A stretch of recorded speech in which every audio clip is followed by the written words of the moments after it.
Speaker Martin Romualdez. Pinagtawanan ng mga netizens sa ginawang task force.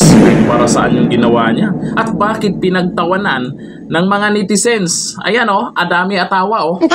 Oh, ito po yung ginawa ni Tambi. Ewan ko lang kung seryoso siya dito.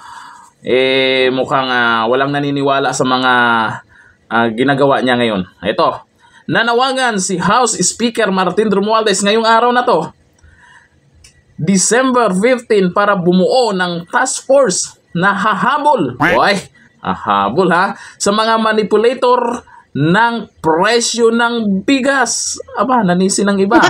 At sakim na consumer. Di nga. Ayon sa opisina ng House Speaker, inihain ang panukala matapos makitaan ng ebidensya ng sabuatan at manipulasyon ng presyo ng bigas kahit may oversupply at pagbaba ng mga taripa sa pag-import. Di nga, naniniwala ba kayo dito sa ginawa ni Speaker Martin Romualdez ngayon? Talaga bang concern siya sa nangyayaring presyo ng bigas? Comment tayo dyan. Kasi sa mga unang nakabasa dito sa balitang ito, tinawanan nila. Bakit kaya? Hanggang dito na. Thank you. Bye-bye.